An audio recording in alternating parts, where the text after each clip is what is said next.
আপনার মোবাইলেও চলবে জি ক্যাম ক্যামেরা। আজকে আপনার স্বপ্নটা পূরণ হবে।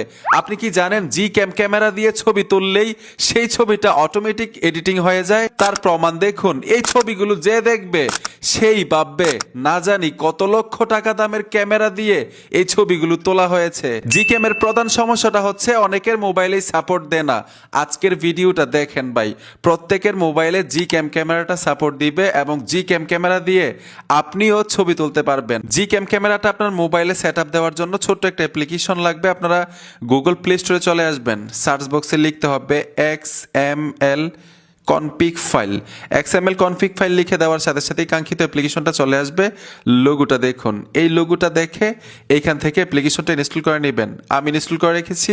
কিভাবে জি ক্যাম ক্যামেরাটা ফোনের মধ্যে সেট আপ করতে হয় সহজে আপনাদেরকে দেখাচ্ছি। আমি ওপেনে চলে আসব। ওপেনে আসার সাথে সাথে ঠিক এরকম একটা ইন্টারফেসে নিয়ে আসবে। আর এইখান থেকে কিন্তু কনফিগ ফাইলগুলো সংগ্রহ করতে পারবেন। আমি অ্যালাউ করে দিলাম। কনফিগ ফাইল মানে কি এটাও কিন্তু আপনারা অনেকেই বোঝেন না। এইখানে যে কনফিগ ফাইলগুলো দেখতে পাচ্ছেন এগুলো ছাড়া কিন্তু আপনারা ছবি তুলতে পারবেন না। ধরেন জি ক্যামেরাটা আপনার মোবাইলে সাপোর্ট দিয়েছে, যদি কনফিগ ফাইল আপনি অ্যাড না করেন তাহলে কিন্তু ছবি কালার আসবে না।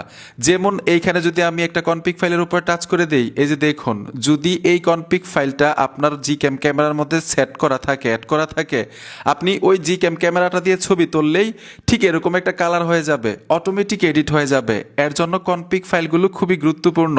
তো এখান থেকে সবগুলো কনফিগ ফাইল আপনি ডাউনলোড করে নেবেন আপনার ইন্টারনাল স্টোরেজের মধ্যে। কিভাবে করবেন আমি দেখাচ্ছি, আর কিভাবে জি ক্যামেরাটা মোবাইলের মধ্যে সেট আপ করবেন এটাও কিন্তু দেখাবো।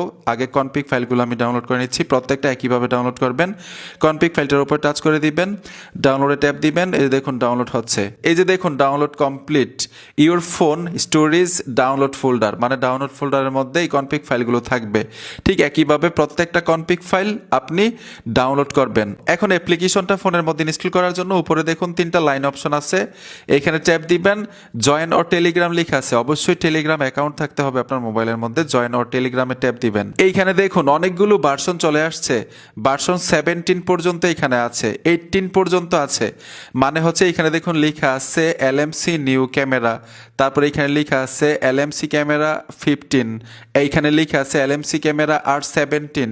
তার মানে হচ্ছে আপনি এখান থেকে প্রত্যেকটা অ্যাপ্লিকেশন ইনস্টল করে দেখবেন যে আপনার মোবাইলটার মধ্যে কোন ভার্সন সাপোর্ট দিচ্ছে। এর জন্য বলছি আপনার স্বপ্ন পূরণ হবে আজকে। যে কোনো একটা আপনার মোবাইলে সাপোর্ট দিবে, এর জন্য সবগুলো ট্রাই করবেন। কিভাবে এখান থেকে ইনস্টল করবেন এটাও দেখা দিচ্ছে। এখানে দেখুন একটা আইকন দেখা যাচ্ছে, আইকনটাতে ট্যাপ দিবেন, ইনস্টল হতে থাকবে। খুব সহজে এখানে ট্যাপ দিয়ে আপনার মোবাইলে ইনস্টল করতে পারবেন। এই যে দেখুন প্রসেসিং কমপ্লিট।